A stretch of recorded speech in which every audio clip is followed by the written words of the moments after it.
बिस्मिल्लाहिर्रहमानिर्रहीम। अस्सलामु अलैकुम वरहमतुल्लाहि वबरकातुहू। मजलिस इत्तेहादुल मुस्लिमीन के तेलंगाना असम्बली में क़ायद मुखन्ना जनाब अकबरुद्दीन ओवैसी साहब, शहनशीन बतशरीफ़ फरमा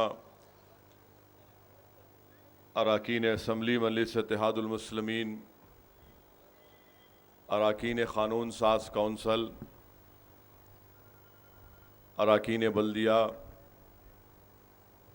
सदर मोतमदीन मजलिस इत्तेहादुल मुस्लिमीन, मुहिबान मजलिस इत्तेहादुल मुस्लिमीन, बुज़ुर्गान मिल्लत, नौजवान साथियों, पसे पर्दा बैठ कर सुनने वाली मेरी ज़दा और माँ और बहनों, और आज के इस जलसे के कन्वीनर और रुकने बल्दिया जनाब मुज़फ़्फ़र साहब, अज़ीज़ान मिल्लत, लोकसभा के पार्लिमानी इंतख़ाबात के इंतख़ाबी मुहिम के हम आखिरी मरहले में पहुंच चुके हैं। आज शाम 5 बजे तमाम सियासी पार्टियां अपनी इंतख़ाबी मुहिम का अख्ताम करेंगी, क्योंकि एक आखिरी जलसा है। मैं कोई नई बात आपके दरमियान में खड़े होकर नहीं कह सकता। जो अहम गुफ्तगू आपने अभी मोहतरम अकबरुद्दीन ओवैसी साहब के बसीरत अफरोज़ खिताब में सुनी, और उनसे पहले जनाब अहमद पाशा क़ादरी और जनाब मुमताज़ अहमद खां साहब की तक़ारीर को आपने सुना। मैं सिर्फ़ आपसे इस बात की गुजारिश कर रहा हूँ कि जिसका ज़िक्र अभी अख्ताम अपनी तकरीर के अख्ताम में अकबरुद्दीन ओवैसी ने किया कि आप अपने पोलिंग परसेंटेज में इजाफ़ा करिए। जब हिंदुस्तान की जमहूरियत आपको इस बात की इजाज़त देती है कि आप अपने वोट का इस्तेमाल करें, और अगर हम अपने वोट को नहीं डालेंगे तो आप अपनी पसंद और नापसंद का इजहार करने से अपने आप को महरूम कर रहे हैं। मैं बार बार इस बात को आपके सामने दोहरा रहा हूं कि अगर आप वोट नहीं डालेंगे तो इससे सियासी जमात को और उस सियासी जमात के उम्मीदवार को ही फ़ायदा होगा, क्योंकि जब काउंटिंग होती है तो पोलिंग बूथ का डेटा सामने आता है कि कौन से बूथ में, मिसाल के तौर पर स्टैंडर्ड पब्लिक स्कूल के बूथ में या खिलवत कम्युनिटी हॉल के बूथ में कितने वोट किस पार्टी के उम्मीदवार को कितने वोट मिले वो मालूम हो जाता। इससे सियासी जमात का काम आप आसान कर देते हैं और आपकी जो ताकत है वो कमज़ोर पड़ जाती है। इसीलिए अगर आप बड़ी तादाद में निकलकर अपने वोट का इस्तेमाल करेंगे तो यकीनन हर सियासी जमात और उसका उम्मीदवार चौकन्ना रहेगा, फ़िक्रमंद रहेगा, और वो ज़्यादा तेज़ी से आपकी खिदमत और आपका काम करते रहेंगे। मेरी आपसे गुजारिश है कि अपने वोट का इस्तेमाल करिए, पूरे ख़ानदान के वोट का इस्तेमाल करिए, और अगर आपके पास चिट्ठी इलेक्शन कमीशन के पास से लाकर नहीं दिए BLOs, तब भी आपका इलेक्टोरल शनाख्ती कार्ड लेकर जाइए। आपके पास ड्राइविंग लाइसेंस है, पासपोर्ट है, आधार कार्ड है, ये तमाम चीज़ें हैं आपके पास हैं, तो उसको लेकर जाइए और अपने वोट का इस्तेमाल करिए। दूसरी अहम बात मैं आपके सामने अर्ज़ करना चाह रहा हूँ, ये हिंदुस्तान की पार्लियामेंट का इलेक्शन है। ये इलेक्शन इस बात को तय करेगा कि दिल्ली में किसकी हुकूमत बनेगी, और आप और हम इस बात पर मुत्तफिक हैं और हमारी तमाम की दिली तमन्ना है, और हम अल्लाह की बारगाह में सर्वसजूद होकर अल्लाह से भीख मांग रहे हैं कि या अल्लाह एक ऐसी हुकूमत को इस मुल्क को दे दे जो लोगों को इंसान के तौर पर देखेगी और उनसे इंसाफ करेगी। अगर हम अपने वोट का इस्तेमाल नहीं करेंगे और इस खुशफहमी का शिकार रहेंगे कि नहीं हमारे ही उम्मीदवार की कामयाबी होगी, तो मैं समझता हूँ कहीं ये खुशफहमी हमको महंगी ना पड़ जाए।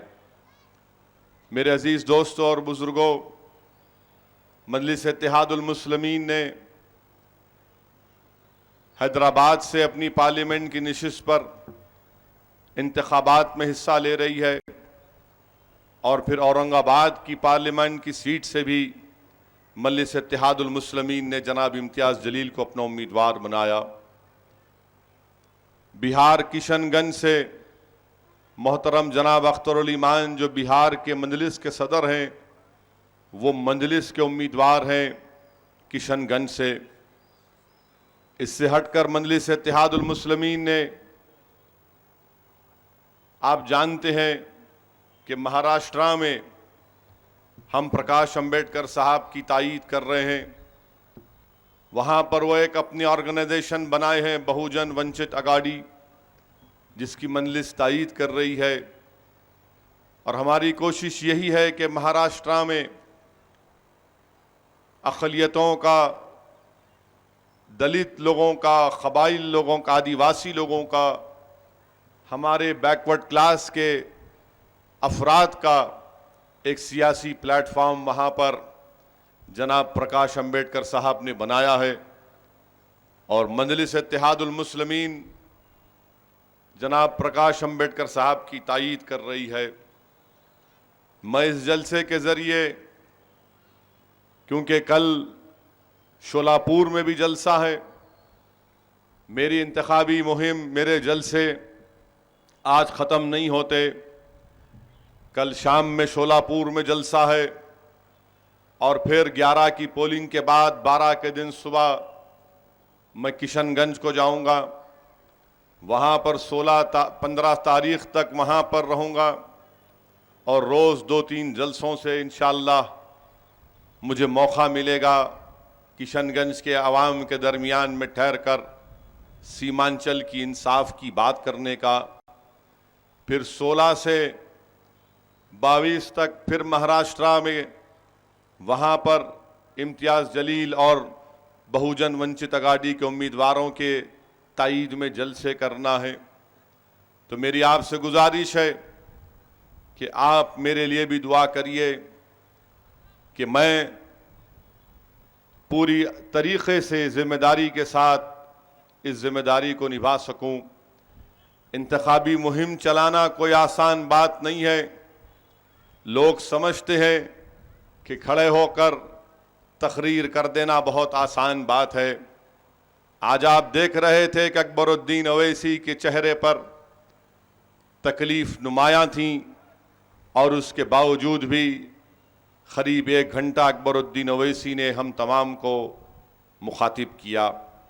तो मेरे भाई, मेरी आपसे गुजारिश है कि इस बात को समझिए, हम क्यों महाराष्ट्र के इलाक़ों में जाकर, क्यों किशनगंज जो यहाँ से 2000 किलोमीटर दूर है वहाँ पर क्यों जा रहे हैं। कोई तो चीज़ होगी जो हमको खींच कर लेकर जा रही है। वो सिर्फ वो चीज़ है, एक जज्बा है, एक ज़िद है कि इंसाफ मिलना चाहिए। और मजलिस ये जानती है कि बग़ैर सियासी ताकत के, बग़ैर सियासी नुमाइंदों के हमारे मसाइल हल नहीं होते। मैं इस जलसे के ज़रिए ये बात बताना ज़रूरी समझता हूँ, क्योंकि मैं अपनी मसरूफ़ियत की बिना पर कल मुझे अकोला, बुल्डाना, उस्मानाबाद, बीड़ और लातूर को भी जाना था, क्योंकि यहाँ इलेक्शन है इसलिए मैं वहां पर नहीं जा सकता। मैं आज के इस जलसे के जरिए अकोला के राय दहिंदगान से अपील कर रहा हूं कि वहां पर उम्मीदवार मेरे बड़े भाई जनाब प्रकाश अंबेडकर साहब हैं, जिनका इंतखाबी निशान कप और सासर है। मैं अकोला की आवाम से अपील कर रहा हूं कि आप 2014 की तरह इंतशार की कैफियत में मुब्तला मत होइए। अकोला से अगर आप बीजेपी शिवसेना के उम्मीदवार को शिकस्त देना चाहती हैं, मैं अकोला के तमाम हमारे राय दहिंदगान से, बशमूल अक़लियतों से, हमारे दलित भाइयों से, कमज़ोरों से, गरीबों से, महिलाओं से, आदिवासियों से अपील कर रहा हूं कि प्रकाश अंबेडकर से बेहतर आपके पास कोई उम्मीदवार नहीं है जो आपकी आवाज़ को हिंदुस्तान की लोकसभा में उठाएगा। और अगर प्रकाश अंबेडकर इंशाअल्लाह ताला, जिनका इंतखाबी निशान अकोले से कप और सासर है, वो कामयाब हो जाएंगे तो ये कामयाबी पूरे महाराष्ट्र के मजलूम अवाम की कामयाबी होगी। मैं इनसे गुजारिश कर रहा हूं कि हिदायत जो है वो हिदायत याफ्ता नहीं है, वो इंतशार पैदा करना चाहता है। हिदायत याफ्ता अकोला में वो है जो प्रकाश अंबेडकर के हक में अपना एक वोट इस्तेमाल करेगा। बुल्डाना से बलराम शिरस्कर साहब हैं, उनका भी इंतखाबी निशान कप और सासर है, जो बहुजन वंचित आघाड़ी के उम्मीदवार हैं। मैं बुल्डाना की आवाम से अपील कर रहा हूं कि आपकी पार्लियामेंट कॉन्स्टिट्यूएंसी हिंदुस्तान के उन अगर 10 जिलों को निकाला जाएगा जहां पर दलित और मुस्लिम अक़लियत सबसे ज्यादा पसमानदा है, तो बुल्डाना का नाम उसमें आएगा। मैं बुल्डाना के राय दहिंदगान से अपील कर रहा हूं कि बलराम शिरस्कर साहब को कामयाब करिए, ताकि आपके पार्लिमानी हलक़े में ना सिर्फ इंसाफ हो बल्कि आपका पार्लिमानी हलक़ा तरक्की की राह पर गामजन हो सके। उस्मानाबाद से अर्जुन सलगर साहब उम्मीदवार हैं। मैं उस्मानाबाद की आवाम से अपील कर रहा हूं कि आप यहां पर अर्जुन सलगर को कप और सासर का निशान है, उनको वोट दें। उस्मानाबाद को आज मुझे किसी ने बताया, नहीं मालूम सच है या खबर सही है, कि हिंदुस्तान के वजीर आजम वहां पर जाकर आवाम से पूछते हैं कि क्या तुमको ओवैसी प्रधानमंत्री चाहिए। हिंदुस्तान के वजीर आजम, तुम्हारी जबान पर, तुम्हारे दिमाग पर, तुम्हारी सोच पर मैं छा ही गया अल्हम्दुलिल्लाह। अब तुमको अपनी जबान से कहना ही पड़ रहा, मियाँ भाई का नाम तुमको लेना ही पड़ रहा मोदी। अब ये मियाँ भाई बोले तो इसको हिंदू मुस्लिम मत करो, जो पुराने शहर का उन्हें मियाँ भाई है। तो आप नहीं सुने, कोई गाना लाके सुनाया बच्चा मेरे को, साहब इसके 3 मिलियन हिट है। मेला अकबर की तकरीर से कंपटीशन कर रहा गाना ये, हाँ। तो बहरहाल उस्मानाबाद की आवाम से अपील है कि अर्जुन सलगर साहब को वोट दें। बीड़ से प्रोफेसर विष्णु यादव साहब, जिनका इंतखाबी निशान कप एंड सासर है, मेरी बीड़ के राय दहिंदगान से दरमंदाना अपील है कि वो अपना वोट जनाब प्रोफेसर विष्णु यादव साहब के हक में इस्तेमाल करके अपने इत्तेहाद को कामयाब करिए।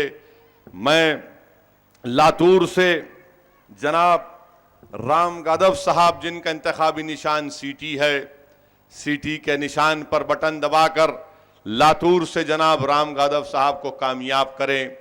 और अगर आप राम यादव साहब को कामयाब करेंगे तो मैं आपसे वादा कर रहा हूं कि हिंदुस्तान की पार्लियामेंट में जो इंशाअल्लाह ताला 23 मई को नतीजे आएंगे, एक नई हुकूमत बनेगी, तो हमारे दंगर समाज से जो मजाक किया गया, जो दंगर समाज को धोखा दिया गया महाराष्ट्र के, कि उनको आदिवासियों के ग्रुप में शामिल किया जाएगा। कांग्रेस ने और एनसीपी ने भी कहा, मोदी ने भी कहा, महाराष्ट्र के फडणवीस ने भी कहा, और इलेक्शन में वोट तो हासिल कर लिया दंगर भाई बहनों का, मगर इसके बाद इनको नजरअंदाज कर दिया। मैं आपसे वादा कर रहा हूं कि इंशाअल्लाह ताला नई हुकूमत, गैर कांग्रेस गैर बीजेपी हुकूमत बनेगी। हम इंशाअल्लाह पूरी कोशिश करके दंगर समाज को इंसाफ दिलाएंगे। तो मेरी आप तमाम से गुजारिश है कि पहली जिम्मेदारी यह है कि अकोला से हमारे बड़े भाई जनाब बाड़ा साहब को कामयाब करें, अपने वोट का इस्तेमाल करें। मेरे अजीज दोस्तों और बुजुर्गों, चौथी और अहम बात यह है कि कल बीजेपी का वो बंद कर दो फिर कल बीजेपी का इंतखाबी मंशूर आया और इंतखाबी मंशूर आने के बाद बड़ी बड़ी बातें, क्या उसमें संकल्प कुछ लिखे, बहरहाल वो उसमें इंतखाबी मंशूर आया और मंशूर में हस्ब रिवायत वही पुराने खादर खां के खट्टे डायलॉग, उसमें कोई नई बात नहीं। क्या लिखा है कि आर्टिकल 370 को, हिंदुस्तान की दफा 370 को हटा देंगे, 35A को हटा देंगे, यूनिफॉर्म सिविल कोड हिंदुस्तान पे लागू करेंगे, राम मंदिर की तामीर दस्तूर के दायरे में रहकर की जाएगी। हम हिंदुस्तान के वजीर आजम से पूछना चाह रहे, पहले आप ये तो बताओ, जिसका आपने कल जिक्र भी किया कि वतन अजीज में जो कश्मीर के हमारे पंडित भाई और बहन और खानदान कश्मीर वैली को छोड़कर हिंदुस्तान के मुख्तलिफ मुकामात पर क़याम पजीर हैं। आपने 2014 में कहा था कि मुझे वजीर आज़म बनाइए, मैं कश्मीरी पंडित को वैली लेकर जाऊंगा। हिंदुस्तान के वजीर आज़म जो दोबारा वज़ारत-ए-उज़्मा के उस अजीम ओहदे पर बैठने का ख्वाब देख रहे हैं, ज़रा ये तो बता दो कि आपने अपने 4.25 साल में कितने कश्मीरी पंडितों को कश्मीर लेकर गए? क्योंकि वजीर आज़म आप महबूबा मुफ्ती के साथ आपने हुकूमत बनाई कश्मीर वैली में, जम्मू कश्मीर रियासत में, कितने कश्मीरी पंडितों को आप लेकर गए? और मैं जिम्मेदारी के साथ कह रहा हूं कि कश्मीर का हर फर्द ये चाहता है कि पंडित वापिस आकर कश्मीर में रहे, मगर ये जो चौकीदार है ये कश्मीर के पंडितों को लेकर जाने की नीयत ही नहीं रखता है। ये नाकाम इसमें साबित हुए हैं। फिर मोदी कहते हैं, बीजेपी कहती है कि 370 निकालेंगे। हिंदुस्तान के वजीर आजम 370 आप नहीं निकाल सकते, याद रखो आप। 370 एक ब्रिज है हिंदुस्तान और कश्मीर के दरमियान में।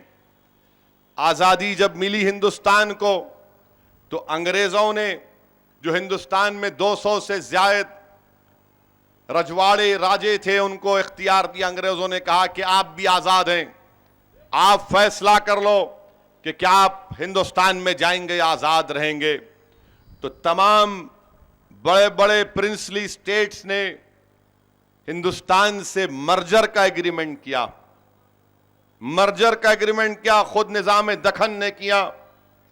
मगर कश्मीर के राजा जो थे, जो मुसलमान नहीं थे, हिंदू थे, इन्होंने हिंदुस्तान से सिर्फ एक्सेशन की ट्रीटी साइन की और उन्होंने कहा कि मेरी इस रियासत कश्मीर में यहां का रियासती कॉन्स्टिट्यूशन होगा, हिंदुस्तान का भी कॉन्स्टिट्यूशन लागू होगा, मगर हमारा भी कानून होगा यहां पर।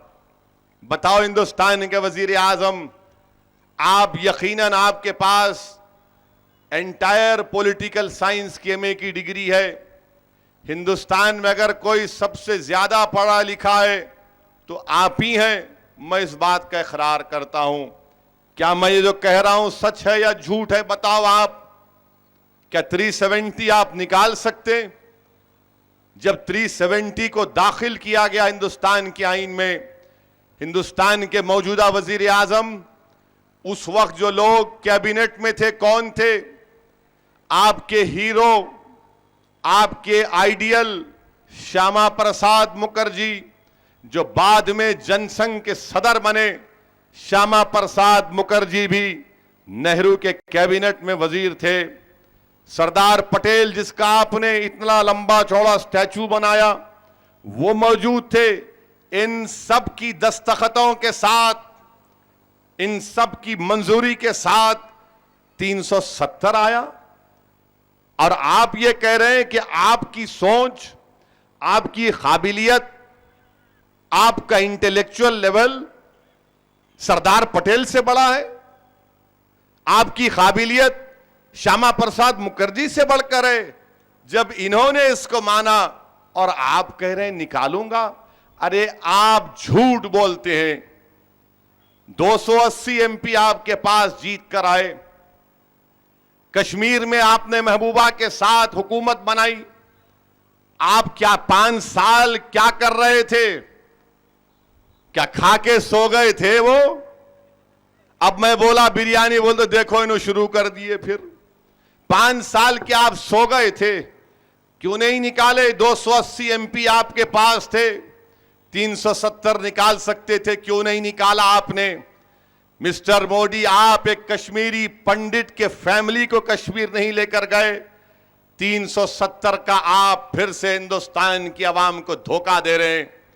वो जो 22% का हमेशा का बीजेपी का वोटर है, मैं उनसे कह रहा हूं कि जागो, ख्वाबे गफलत से जाग जाओ। तुम्हारा ये जो उम्मीदवार है तुमको धोखा दे रहा है, तुम्हारे जज्बात का मजाक उड़ा रहा है। 35A निकालेंगे आप, सुप्रीम कोर्ट में जाकर आप अर्जी दाखिल करते हैं और जजों से कहते हैं कि इसको मत सुनिए, अभी हालात बेहतर नहीं है, मगर आप अपने इंतखाबी मंशूर में 35A को निकालेंगे। अरे मिस्टर मोदी, कब तक ये बबर भपकियां देते रहोगे? तुम खाली जुमलेबाजी और लफाजी करते हो, मगर जब काम करने का वक्त आता तुम वहां से ऐसे पीछे भाग जाते हो। इससे अंदाजा होता कि हर बात आपकी झूठी होती है। फिर कहा कि हम यूनिफॉर्म सिविल कोड लाएंगे हिंदुस्तान में। मिस्टर मोदी, चैलेंज कर रहा हूं, लाओ बनाओ यूनिफॉर्म सिविल कोड। कैसा बनता बताओ हमको। आपकी हुकूमत ने लॉ कमीशन को जाकर कहा कि यूनिफॉर्म सिविल कोड के बारे में लॉ कमीशन को भिजाया, तो लॉ कमीशन ने लिख कर दे दिया कि हिंदुस्तान में यूनिफॉर्म सिविल कोड नहीं बन सकता। मैंने लॉ कमीशन को मजलिस की तरफ से लेटर लिखा और लॉ कमीशन के जो चेयरमैन थे, जो सुप्रीम कोर्ट के जज थे, मैंने उनसे सवाल किया कि बताइए क्या यह बात सच नहीं है कि हमारे हिंदू भाइयों में Mitakshara Dayabhaga school of thought है, जिस तरह मुसलमानों में हनफी, शाफाई, हम्बली और मालिकी हैं और शिया हैं। मैंने कहा कि क्या आपके पास दयाभागा और मिताक्षरा स्कूल ऑफ थॉट नहीं है? क्या इन दोनों में अलग अलग तौर तरीके नहीं है? जायदाद के, शादी के तरीके नहीं है? आप बताओ क्या ये राजी हो जाएंगे? मेरे भाई, हिंदुस्तान में यूनिफॉर्म सिविल कोड नाफिज कैसा करेंगे आप? हिंदू मैरिज एक्ट है, अगर मैं खोल खोल के बोलूंगा तो फिर तुम उसका जवाब नहीं दोगे। आज आप सिर्फ हमको हमारे कल्चर से महरूम करने के लिए यूनिफॉर्म सिविल कोड की बात हिंदुस्तान के वजीर आजम नरेंद्र मोदी करते हैं। यूनिफॉर्म सिविल कोड आर्टिकल 44 का इनको एक खप चढ़ा हुआ है। जैसा इनसे हम पूछते बताओ दयाभागा और मिताक्षरा स्कूल ऑफ थॉट का, तो आप टीवी पर देखो इनके चेहरे का रंग चले जाता। कई मर्तबा टीवी प्रोग्राम के बाद इनके बड़े बड़े कायदीन ने मुझसे पूछा कि ओवैसी साहब, आपको इतना इल्म कैसा है हमारे बारे में? मैंने कहा जैसा आप हमारे बारे में इल्म रखते हैं, हम आपके बारे में भी इल्म रखते हैं। ये मत समझो आप कि खाली पढ़ना लिखना आपको आता। यकीनन मैं भी थोड़ा थम्स अप हूं, मगर कंप्लीट थम्स अप नहीं हूं वजीर आजम के साथ। कोंचम कोंचम मैं भी लंदन की डिग्री लेके आया, लिटिल लिटिल। आप नहीं कर सकते यूनिफॉर्म सिविल कोड? नहीं करें, करो, करके बताओ। आपको मालूम है हिंदुस्तान में नॉर्थ ईस्ट में ये बात करे कि बोलते मुसलमान इनकी गुर्बत का राज, इन्हों बहुत बच्चे पैदा करते, इनके पास 2-2 बीवियां हैं। आखिरी सेंसस हुआ था 1971 में, आखिरी सेंसस हुआ था कि किसके पास एक से बढ़ के जोरू है। बीवी बोलो तो नहीं समझेंगे, हैदराबाद में जोरू बोलते। 71 में सेंसस हुआ, तो सेंसस में मालूम हुआ कि मुसलमानों से ज्यादा गैर मुस्लिमीन के पास एक से ज्यादा जोरुआ है। लेके आओ, इनकार करे तो मैं लाता हूं, थोड़ा पढ़ा हुआ हूं ना। 71 में हुआ। अरे अगर हमारे पास है तो हम उनको बीवी बोलते, और जब दूसरे करते तो उन्हें रखेल बोलते उसको। यह फर्क है। हम बीवी का मुकाम देते और जो हम पे तनकीद करते उनके पास बीवी का नहीं, मिस्ट्रेस, कीप का मुकाम देते हैं। और कितना बोलूं, आपकी जोरू है ही नहीं, हमारे पे फिक्र है। यूनिफॉर्म सिविल कोड, और फिर आप देखेंगे उसमें कहा गया कि खवातीन की सुरक्षा की गारंटी मैं लेता हूं। खुद के घर की नहीं ली, हमारे घर की लेते। या लाल बहादुर स्टेडियम में खड़े होकर बोले, जो मुस्लिम महिला ट्रिपल तलाक से परेशान है मैं उनके साथ हूं। अरे प्यारे, पहले घर की फिक्र लो, पहले घर में चिराग करो, बाद में मस्जिद में करो। घर वीरान, घर सुमसान, घर खाली, घर में कोई आवाज नहीं, और हमारे घर में पुकार है, जश्न है, कोहराम है, रहमत है। आप उसको खत्म करना चाह रहे। अब आप बताइए क्या बात है कि ट्रिपल तलाक की फिक्र। कल इनके मैनिफेस्टो से जाहिर होता आपको कि ये कितने मुसलमानों के मसाइल की हमदर्द हैं। हिंदुस्तान का आईन, याद रखो आप, मजहब पे चलना एक बुनियादी हक है, कल्चर का तहफ्फुज करना एक बुनियादी हक है। आर्टिकल 29, आर्टिकल 25, आर्टिकल 19, मसावात, इक्वालिटी हिंदुस्तान के आईन में है। अब आप देखो मोदी के इंतखाबी मंशूर में क्या है, ट्रिपल तलाक में इंसाफ दिलाएंगे, मगर जब केरला की साबरी माला का वो मंदिर है जहां पर उनका अकीदा है, हम उसमें नहीं जाते कि 50 साल से कम मगर कोई खातून रही तो नहीं जा सकती मंदिर में। मोदी बोल रहे कि हम उस अकीदे की हिफाजत करेंगे दस्तूरी तौर पर। यानी नरेंद्र मोदी का जो अकीदा है, जो आस्था है, उनकी आस्था उनकी आस्था, और मेरी जो आस्था शरीयत में ट्रिपल तलाक में, वो कह रहे हैं कि नहीं, वो नाइंसाफी पर मुबन्नी है। ये कौन सा इंसाफ है कि तुम्हारी आस्था होगी और मेरी आस्था नहीं रहेगी। जबकि मैं कह रहा हूं कि हिंदुस्तान के आईन में कल्चर एक फंडामेंटल राइट है, और अगर हम हनफी होने के नाते तलाक देते हैं तो मेरे कल्चर का हिस्सा है, वो कल्चर का हिस्सा है। मगर वजीर आजम और बीजेपी हमारी शनाख्त को खत्म करना चाहती है। फिर इनका एक और मंशूर में एक और बात कि हम मंदिर बना देंगे। अरे तुम कितना झूठ बोलते यार, कम से कम राम के उस अजीम नाम पर तो झूठ मत बोलो। मंदिर बना देंगे, कब बनाएंगे वो नहीं बताएंगे।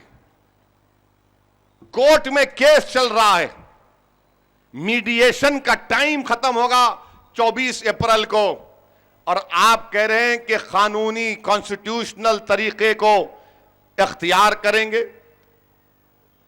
पहली मर्तबा बाबरी मस्जिद की शहादत के बाद जो हुकूमत होती है वो किसी भी केस में पार्टी नहीं बनती। नरेंद्र मोदी की हुकूमत और योगी आदित्यनाथ की बीजेपी की उत्तर प्रदेश की हुकूमत इस केस में पार्टी है, पार्टी बन जाती है जो गैर वाजिबी है, गैर वाजिबी है। हुकूमत का काम नहीं है डिस्प्यूट में आना, मगर जाकर कहते हैं वो जो बढ़ के जमीन है वो दे दो। दे दो, वहां शुरू कर देंगे। आप बताइए, अरे तुमने हिंदुस्तान के आईन के ऊपर हल्फ उठाया, कम से कम उस आईन का पासो लिहाज तो रखो जो कहता है कि तुम सबको बराबर की निगाहों से देखोगे। अगर कोई मुसलमान होगा, कोई गैर मुस्लिम होगा, कोई ईसाई होगा, दलित होगा, तो तुम सबको बराबर देखोगे।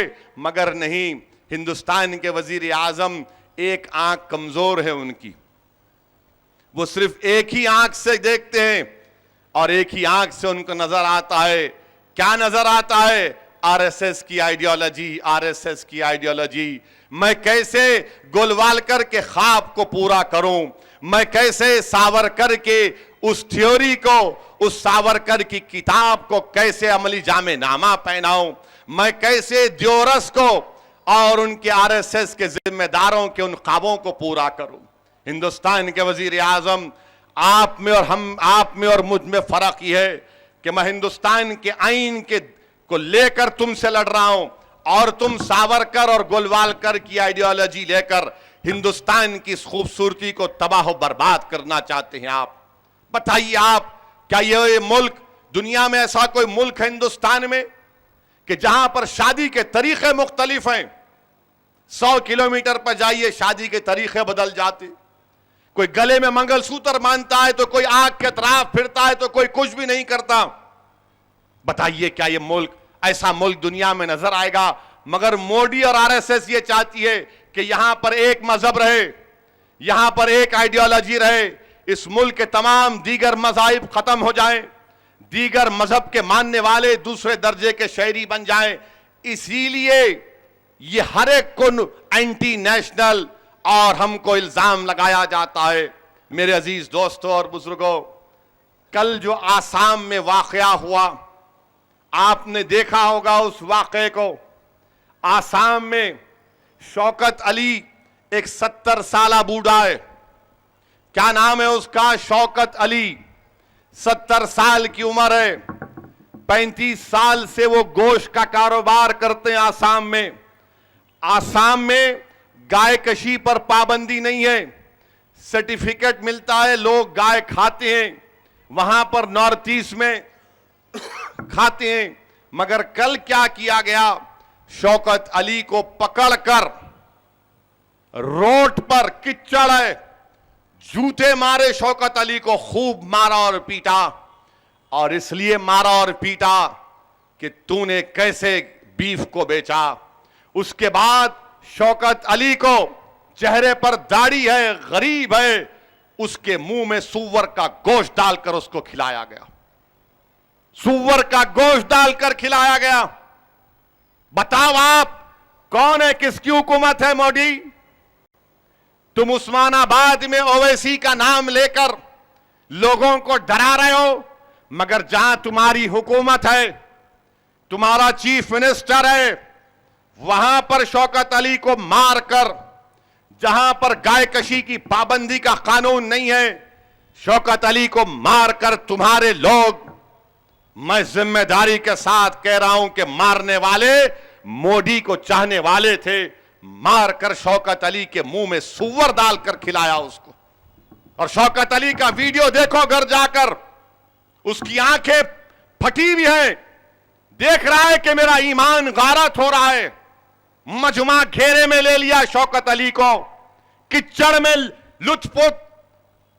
आप एक बेबस आदमी के चेहरे को देखो, शर्म महसूस होगी आपको बैसत हिंदुस्तानी के, कि ये मेरा मुल्क जिसको हमने अंग्रेजों से आजाद करवाया, जिसके अंग्रेजों के खिलाफ हमारे उलमाओं ने जिहाद का अजीम फतवा दिया, दिल्ली से लेकर मौजूदा पाकिस्तान की रोड के झाड़ और पेड़ पर हमारे उलमाओं की लाशें लटक रही थी।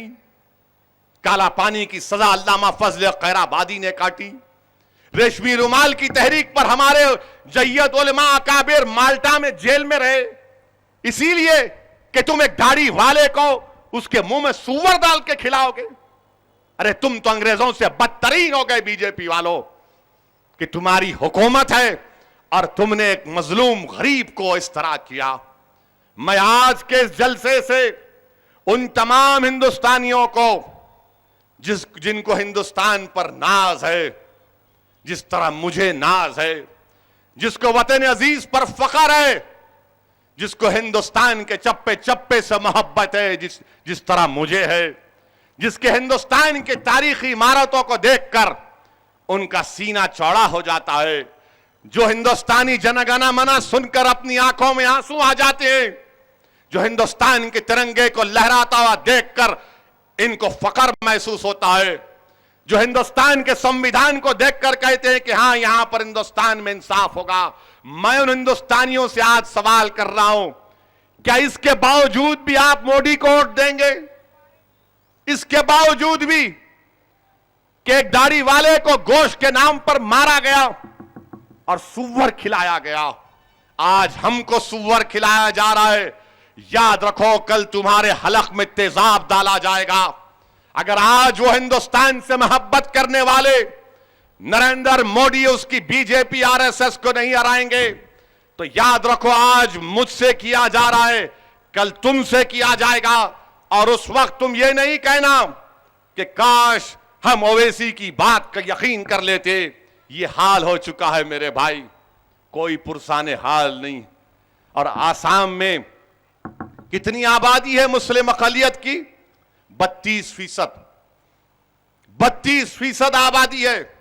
मैं कल रात से नहीं सो सका, वो वीडियो देखा रात में जलसे को जाने के बाद। वो शौकत अली, वो ज़ईफ 70 साल का बूढ़ा, उसकी आंखें फट रही है, देख रहा है, उसकी आंखें पुकार कर हिंदुस्तान से कह रही है कि भाई कोई मुझे बचाएगा नहीं बचाएगा। उसकी आंखों की बेबसी हिंदुस्तान के हिंदुस्तानियों को, उनका जिगर अगर उनके तुम्हारे सीनों में दिल है तो उसका देखो, उसका चेहरा तुमको पुकार रहा है। क्या इस मुल्क में इंसानियत मर चुकी है? अगर है तुम में दिल, तुम इंसानों की कदर करना चाहते तो याद रखो हम यकीनन मुसलमान हैं और रहेंगे इंशाअल्लाह ताला। तुम सुअर खिलाओ, तुम तेजाब मेरे गले में डाल दो, तुम जिलजिलाती आग में मुझे फेंक दो, मगर याद रखो हिंदुस्तान का आईन जिसको अंबेडकर ने बनाया मुझे इजाजत देता है इस बात को कहने के लिए कि अशहदु अल्ला इलाहा इल्लल्लाह व अशहदु अन्ना मुहम्मदुर रसूलुल्लाह। मैं कहता रहूंगा, मैं मर जाऊंगा मगर दीन का सौदा नहीं करूंगा, क्योंकि हिंदुस्तान का आईन मुझे इस बात की इजाजत देता है। शर्म करो बीजेपी वालों, शर्म करो। तुम्हारी हुकूमत, तुम्हारा चौकीदार, तुम्हारा चीफ मिनिस्टर और एक बेबस गरीब को किच्चड़ में डालकर तुम मारते हो। शर्म आती है मुझे बेइज्जत हिंदुस्तानी के। और अब तो ऐसा हो चुका है, अच्छा एक वीडियो आया, हर महीने में आप देख लो, पौने 5 साल में हर महीने में एक वीडियो निकलता। इनकी साजिश क्या है?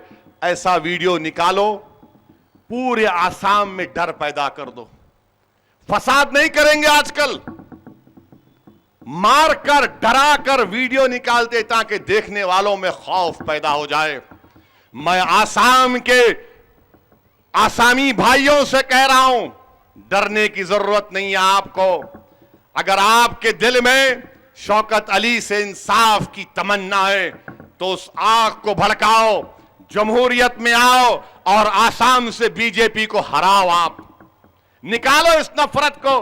क्या बात है कि जब से मोदी वजीर आजम बने उस वक्त से जिसका जिक्र अकबर ने किया कि हुजूमी तशद्दुद में मारा गया हमको, हिंदुस्तान के वजीर आजम, जब तुम्हारी तारीख लिखी जाएगी ना तो सबसे पहले लिखा जाएगा कि Modi was responsible in not discharging his constitutional duty as a chief minister to protect the life and limb of Gujarati Muslims।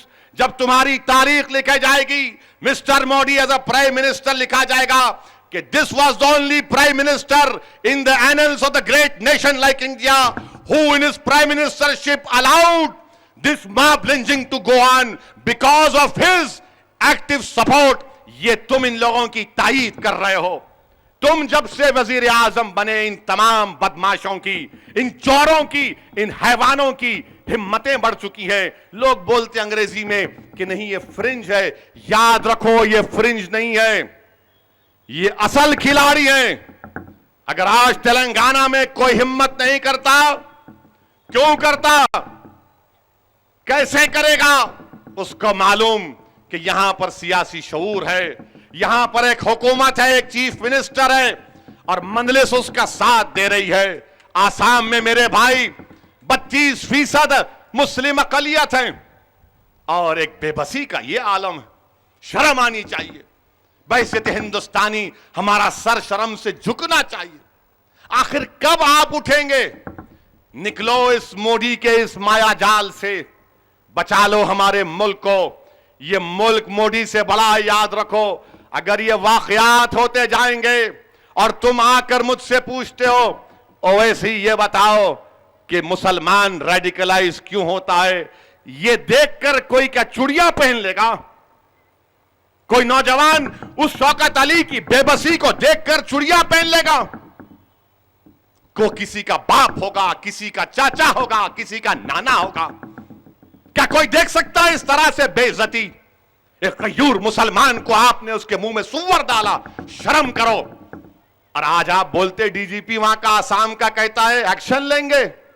अरे तुम्हारी वर्दी पर अगर कीचड़ का एक धब्बा पड़ जाता है तो तुम उठाकर उस गरीब को एक एक महीना जेल में डाल देते हो।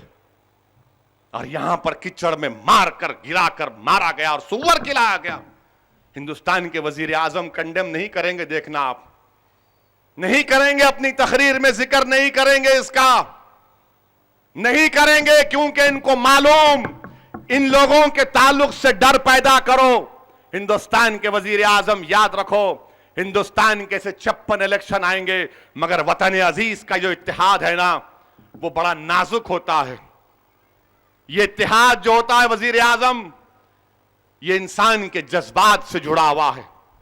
इसको कोई टेलर ने टाका नहीं मारा, ये दिलों को जोड़ने का काम बरसों से चला आ रहा है। और आप दिलों को तोड़ने का काम कर रहे हैं। आप जोड़ने के कायल नहीं है मिस्टर मोदी, आप तोड़ने के कायल हैं। अफसोस का मुकाम है मेरे भाई, ये वाकयात होते हैं। और माशाल्लाह मीडिया में तो कोई जिक्र ही नहीं है, कोई जिक्र नहीं है मीडिया में। हम ही पुकार ले रहे। एक दीवाना हैदराबाद से पुकारता है, लोग पूछते कि पुकारा उन्हें हैदराबाद की शेरवानी? हां मैंने पुकारा है। मैं इसलिए पुकारता हूं क्योंकि मैं इंसान हूं।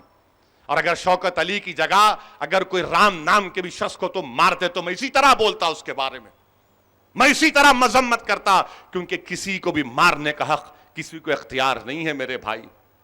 हिंदुस्तानी को कोई नहीं मार सकता। मुल्क में कानून है, कॉन्स्टिट्यूशन है, आईपीसी है, सीआरपीसी है, कोर्ट है। किस लिए है फिर? मेरे अजीज दोस्तों और बुजुर्गों, मीडिया तो मोदी की चमचागिरी में लगी है। माशाअल्लाह, इनका इंटरव्यू हुआ,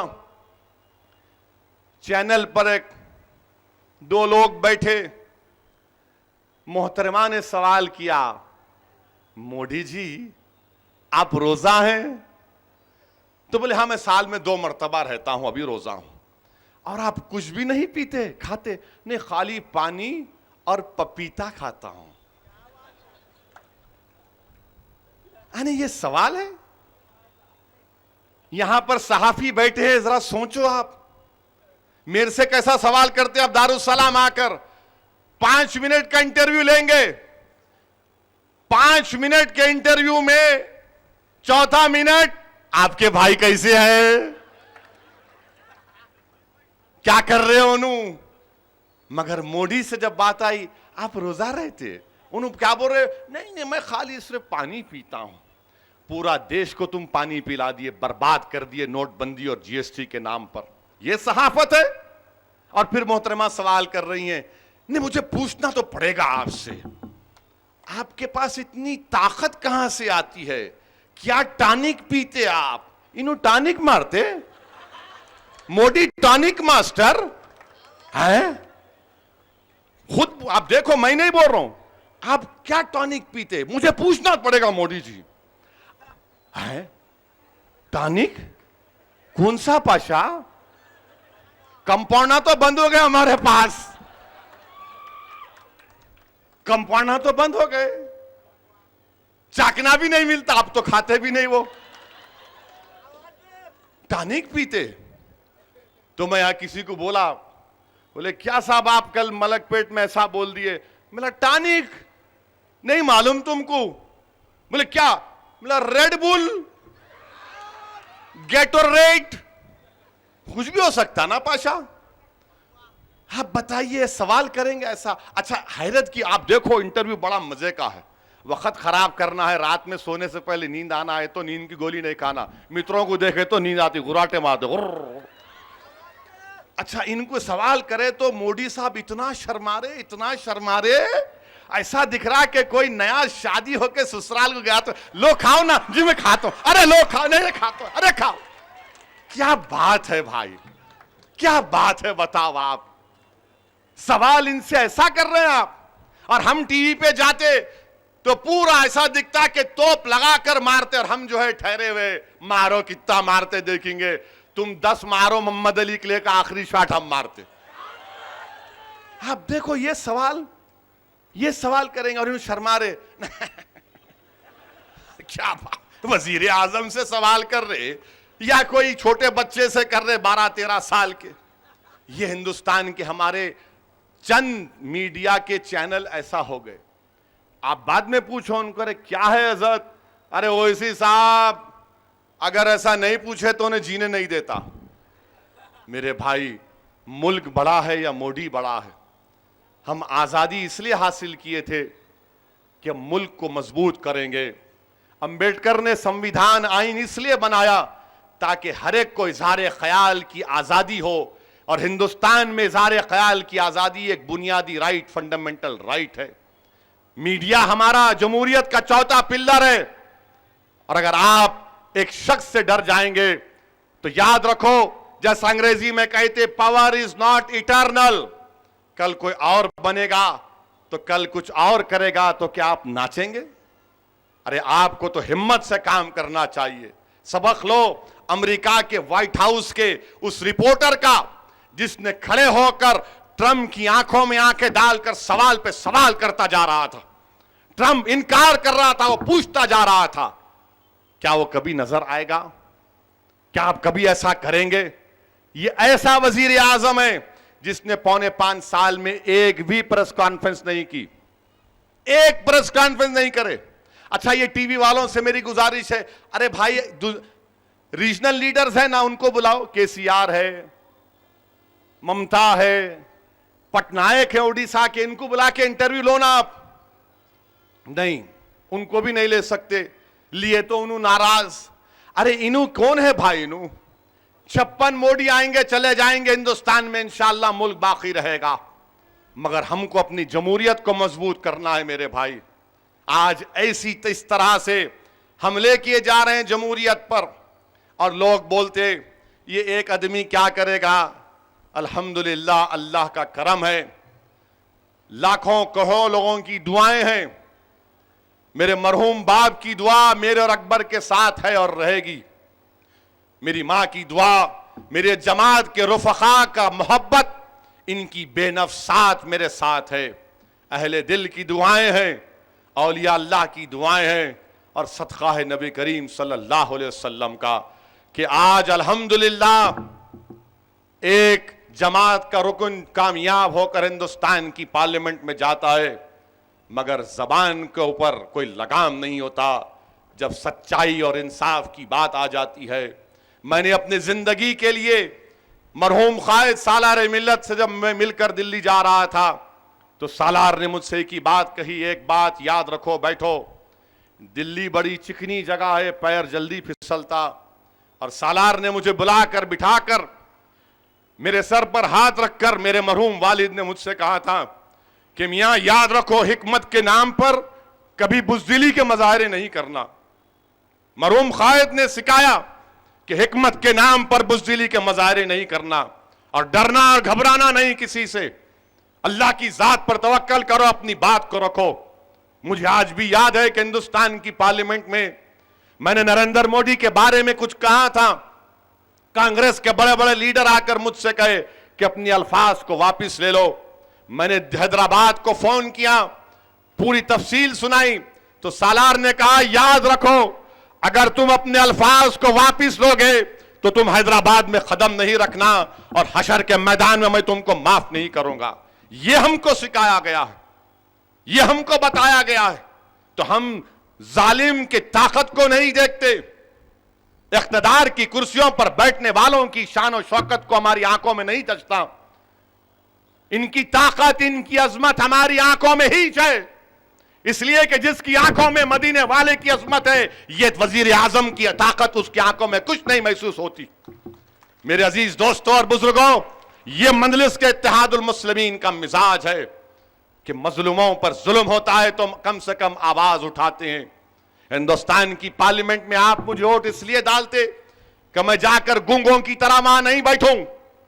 अगर आप वोट डालते हैं तो इस उम्मीद पर वोट डालते हैं कि जाओ असद मियां, जाओ सउद्दीन ओवैसी, जाओ मेरे भाई, जाओ मेरे बेटे, जाकर आवाज उठाओ, पुकारो, हलचल मचा दो, धूम मचा दो, ताकि दुनिया को मालूम हो कि सरजमीन हैदराबाद पर जीने वाले लोग गूंगे नहीं हैं, दिल वाले हैं, मत वाले हैं, ताकत वाले हैं, ईमानदार हैं और लड़ने वाले हम लोग। इसीलिए तो हमको वोट डालते ना, दूसरों की तरह जाकर यस सर, नो सर, हाथा बन के सर झुकाकर, अरे आए कई का सर झुकाना, कई का हाथ बनना। जमहूरियत में सब बराबर है। मेरे अजीज दोस्तों और बुजुर्गों, याद रखिए, ये आपकी आवाज है, असदुद्दीन ओवैसी की आवाज नहीं है। ये आपके जज्बात की तर्जुमानी करने वाली आवाज है, ये आपकी बेखौफ आवाज है, ये आपकी सियासी सोच की आवाज है। बुजुर्ग यहां पर बैठे हुए हैं, ये आपकी बरसों की मेहनतों का नतीजा है कि आज मजलिस इत्तेहादुल मुस्लिमीन को मुकाम हासिल हुआ। हमारे बुजुर्गों ने बड़े बड़े मसाइब, मुश्किलात उठाए, तब जाकर ये मुकाम हमको मिला है। अल्लाह उन तमाम मरूमीन की खबर को नूर से भर दे जिन्होंने आज हमको ये मौका दिया कि हिंदुस्तान की पार्लियामेंट में हम आकर अपने मसाइल को उठा सकते हैं। जब मजलिस शुरू हुई मेरे भाई, क्या हमने सोचा था कि हिंदुस्तान की पार्लियामेंट में आपका एक नुमाइंदा जाएगा? क्या हमारे बुजुर्गों ने यह ख्वाब जरूर देखा था, मगर यह भी उन्होंने महसूस किया था। अब्दुल वाहिद ओवैसी ने पुकार पुकार कर कहते थे अपने जलसों में कि मेरी आंखें देख रही हैं कि तुम्हारी नुमाइंदा पार्लियामेंट में होगा।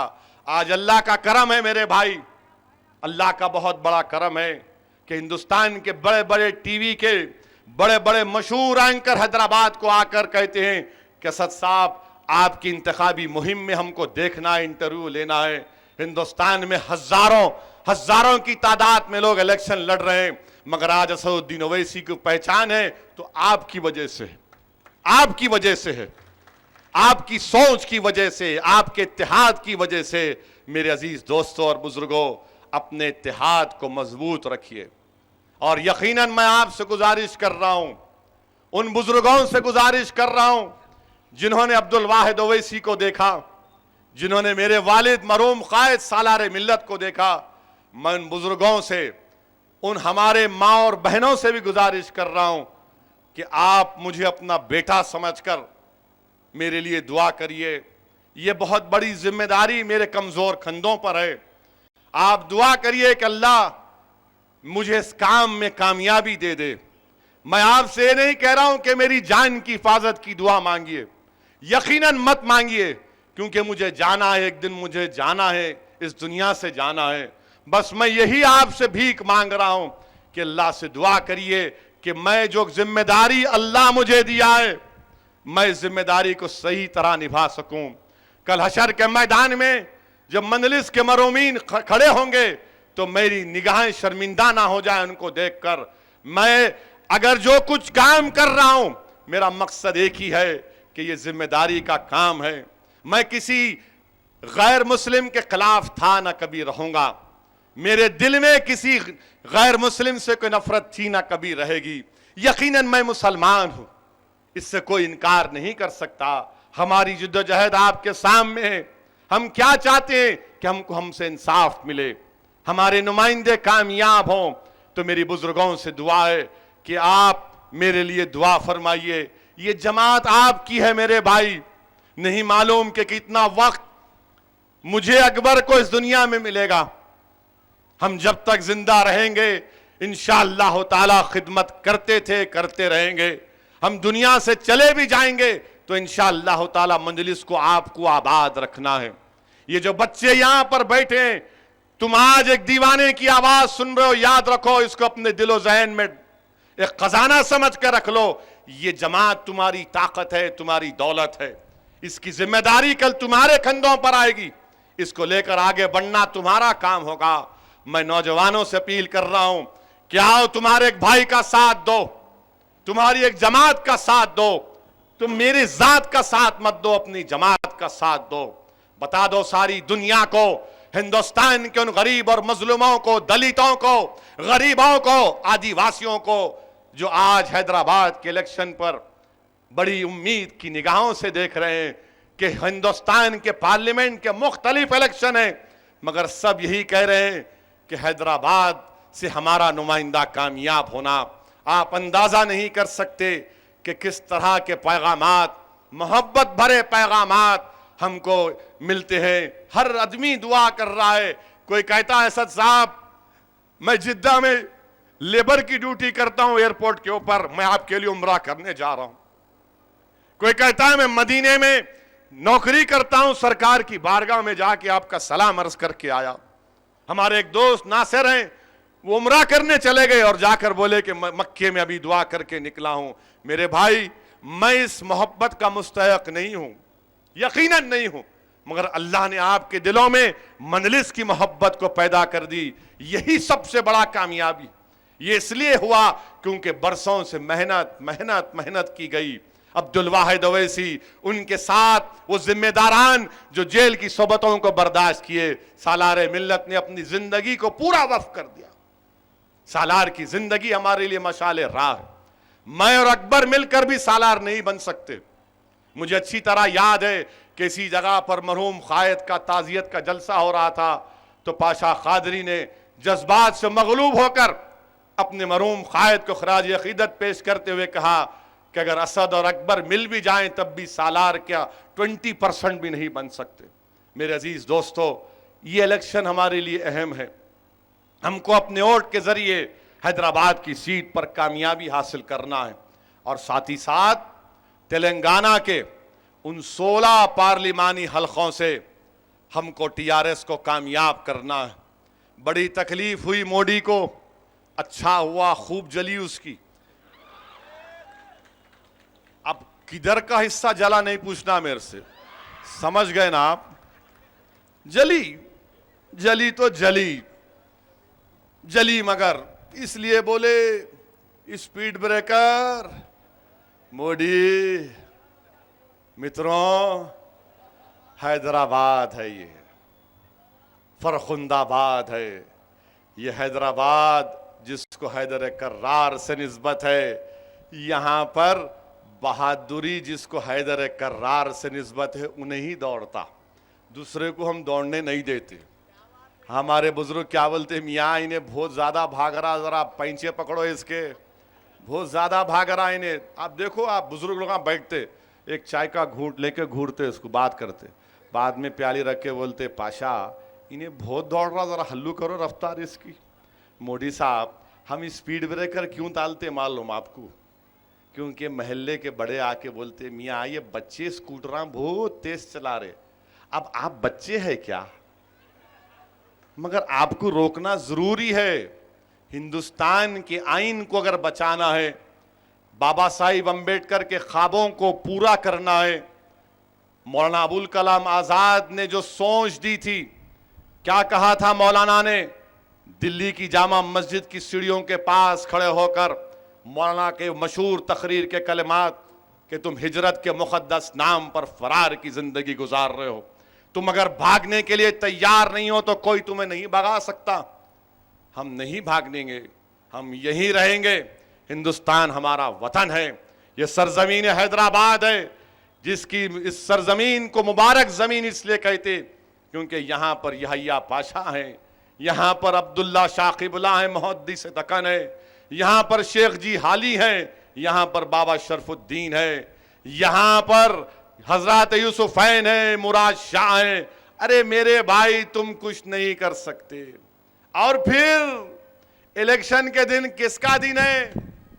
11 तारीख शाबान के दिन क्या है? इमाम ज़ैनुल आबिदीन की विलादत का दिन है, इमाम सैयद सज्जाद की विलादत का दिन है, उससे पहले हजरत अब्बास की विलादत, उससे पहले इमाम हुसैन की विलादत। तो सुन लो जालिमों, हमारे हाथ में हुसैनी परचम है, हम हुसैनी लश्कर को लेकर आ रहे हैं और जालिमों के जुल्म से इस मुल्क को बचाएंगे। वक्त के यजीदों, याद रखो 23 तारीख को तुम्हारा आखिरी दिन होगा और इंशाअल्लाह ताला इस मुल्क में एक नए तरीके से, जहां पर गरीबों से, दलितों से, मजलूमों से, मजदूरों से, किसानों से इंसाफ होगा। मेरे भाई, हैदराबाद की पार्लियामेंट की सीट पर पतंग को बटन दबाइए, सिकंदराबाद में टीआरएस को, और मोदी, अरे अभी टाइम है ना, मैं समझा खत्म है, 15 मिनट, 15 मिनट याद आया?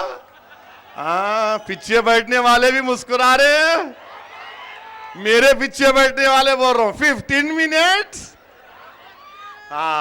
अभी असर की अजा होते कि बंद कर दे। तो आखिरी पॉइंट, मोदी साहब बोले, मोदी साहब नोटबंदी करे, 500,000 की नोट गायब करे, याद है ना आपको? याद है? नुकसान हुआ नहीं हुआ? नुकसान हुआ? बोलो भाइयों बहनों, नुकसान हुआ? ऐसा पूछना पड़ रहा आपको। तो इन्हों क्या बोले? मैं 500 की 1000 नोट गायब किया,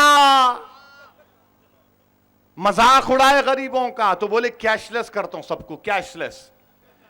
mister prime minister and very soon going to be ex prime minister, इंशाल्लाह।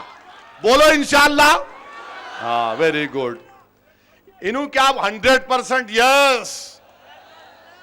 गाड़ी में 16 और दूल्हे भाई घोड़े पे जाएंगे दिल्ली को, नो प्रॉब्लम। इन्हों क्या बोले? कैशलेस। मिस्टर मोदी, ये 8 करोड़ किसके पैसे थे पाशा? कल 8 करोड़ पकड़े गए इनके। कितने पकड़े गए? 8 करोड़। 100 लाख का 1 करोड़। बोलना पड़ता उन्होंने, एंटायर पॉलिटिकल साइंस है उन्होंने। टॉनिक पीते तो बोलना पड़ता। मैंने बोला, मैडम बोले 8 करोड़ रुपए। ये 8 करोड़ रुपए हैदराबाद में इस्तेमाल करने के लिए थे मिस्टर मोदी। कैशलेस, कैशलेस बोले आप। जाके देखो आप, पेपरलेस, सीमलेस वेबसाइट है कैशलेस की, गवर्नमेंट ऑफ इंडिया की इनकी। आपको 8 करोड़ किस लिए 8 करोड़ थे मिस्टर मोदी? ये डिजिटल इंडिया है, ये कैशलेस इंडिया है। आपने तो 500 की 1000 की नोट इसलिए खत्म की कि ब्लैक मनी खत्म कर दूंगा, मगर आप की पार्टी के पास 8 करोड़ रुपए इंडियन बैंक के हैं। तो मालूम हुआ कि शेरवानी को परेशान करने के लिए 8 करोड़ निकाले। मिस्टर मोदी 800 करोड़ भी खर्चा कर लिए तो शेरवानी कामयाबी होंगी इंशाअल्लाह ताला। 800 करोड़ भी खर्चा कर लो आप। बल्कि मैं तो आपको कब से बोल रहा हूं, आप लड़ लो ना, आप लड़ लो, आप मुकाबला कर लो। आप आने ही तैयार नहीं है, आप खाली टीवी पे कैमरे के पास बैठ के शर्माते। यहां आके करना था 8 करोड़। क्या बात है बताइए आप, क्या मजाक है ये। बड़ी बड़ी, मैं इसीलिए तो कहा कि झूठों के शहींशाह, झूठों के बादशाह। कौन है झूठों का बादशाह? झूठों का शहींशाह कौन है? झूठों की अगर फैक्ट्री बनेगी तो उसका चेयरमैन, मालिक कौन होगा? क्या आप उसको वोट देंगे? पतंग को देंगे? हैदराबाद से हटके किसको वोट देंगे? केसीआर को दो। असेंबली में इनको टाई टाई कर दी हम। इनको बड़ा गुस्सा मोदी को, तकलीफ से बोल रहे मंजलिस मंजलिस। उस्मानाबाद में ओवैसी का नाम ले लिए। माशाल्लाह मोदी साहब, आपको मालूम तो हो गया 6 फुट 2 इंच का हैदराबादी कितना हैंडसम होता है।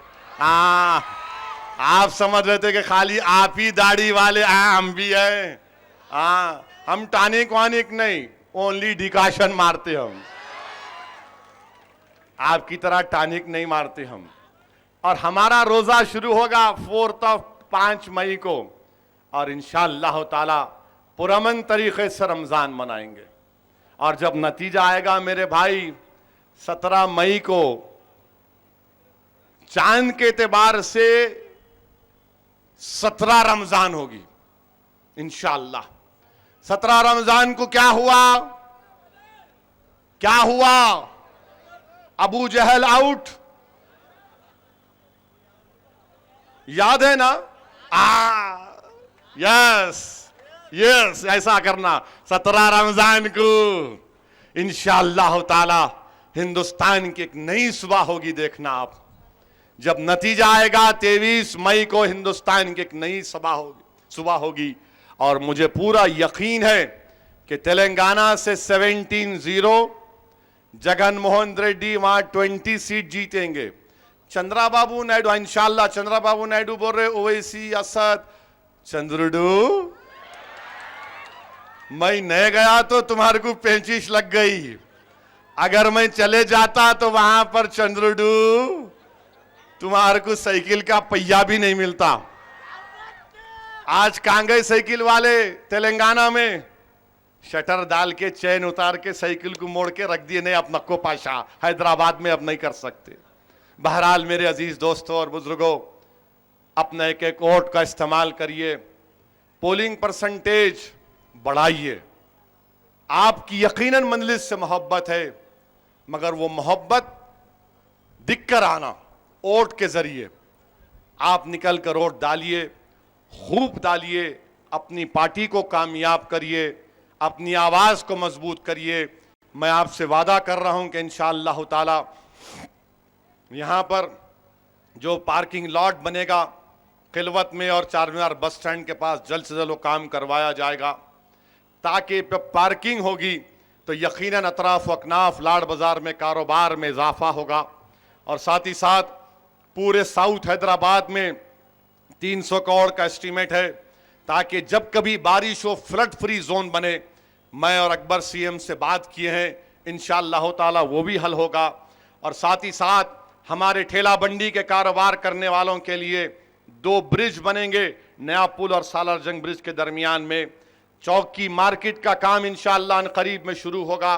क्लॉक टावर का तो माशाअल्लाह खूबसूरत दिख रही है। इसके साथ साथ उस्मानिया अस्पताल की नई बिल्डिंग बनाना जरूरी है। मैं चीफ मिनिस्टर से नुमाइंदगी कर चुका हूं। और साथ ही साथ हमको रोड वाइडनिंग के काम को और तेजी लाना है। यहां हुआ है फतेह दरवाजे में, हुसैन एमपीएस के पास, मगर याखुदपुरा के इलाके में और मुख्तलिफ असम्बली हल्के जात में भी हमको रोड वाइडनिंग के काम में तेजी लाना है। हल्का असम्बली कारवान में 280 करोड़ की लागत से एक नई सूरेज लाइन का एस्टीमेट बन चुका है। मुझे यकीन है कि इलेक्शन के बाद इसकी मंजूरी मिलेगी। ये काम हम पूरे करवाएंगे इंशाअल्लाह ताला। मेरी आपसे गुजारिश है कि दुआ भी करिए और वोट भी डालिए, मजबूत रहिए और अफवाहों पर ध्यान मत दीजिए, सिर्फ निकल कर वोट डालिए। शुक्रिया, खुदा हाफिज।